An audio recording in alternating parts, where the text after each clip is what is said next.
Bonjour à tous, je reviens. Dans mon vidéo dernière, je vous présente le premier smartphone de la marque Oukitel K4000 Pro que, que vous pouvez voir les caractéristiques principales de ce smartphone. Alors, dans cette vidéo, je vais vous présenter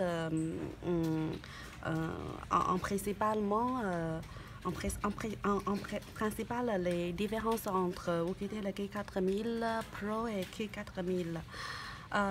D'abord, Oukitel est connu de deux points très forts, oui. Alors, le premier, c'est leur batterie.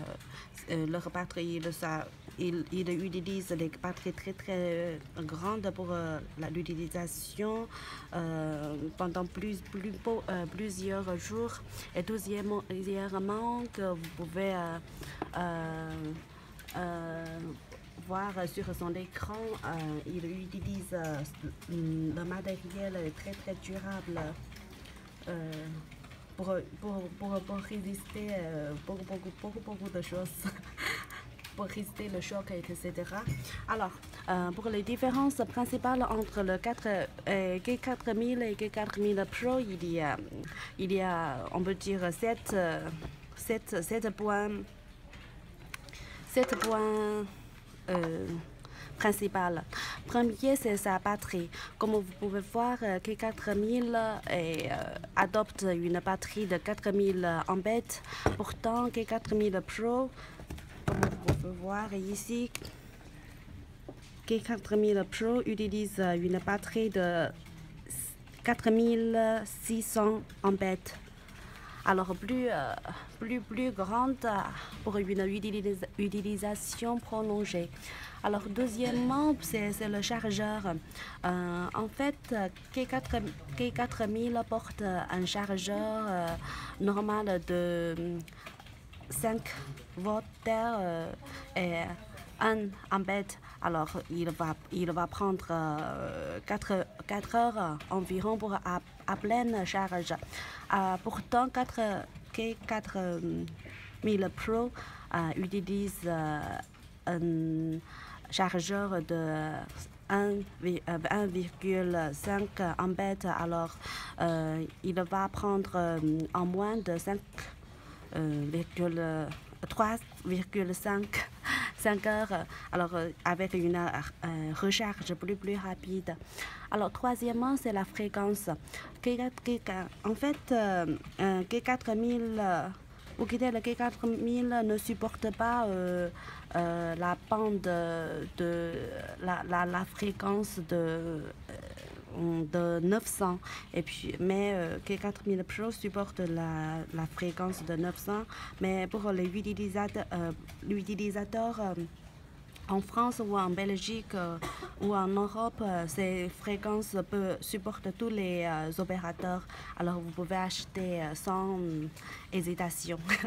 Pour les 4 points, c'est l'écran tactile. En fait, K4000 est très connu pour son écran durable, comme vous pouvez voir dans nos vidéos tout à l'heure.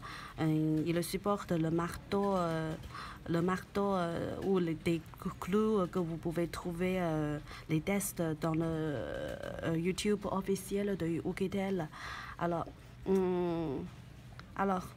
pour Oukitel K4000 Pro, c'est avec une une écran plus durable parce qu'il adopte comme celui-ci l'écran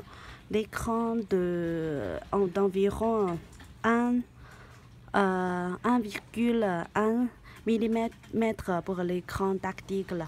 Alors plus épais que 4000, donc plus durable que 4000. Alors, si vous pouvez utiliser le marteau ou l'outil pour entrer le clou sur l'écran, cet écran, il n'y a aucun problème. Alors, pour le point cinquième, alors c'est la conception de châssis. Comme vous pouvez voir, le G4000, le châssis de G4000, c'est tous vertical ici, mais pour G4000 Pro, comment dire, c'est plus solide ici en ajoutant un matériel métal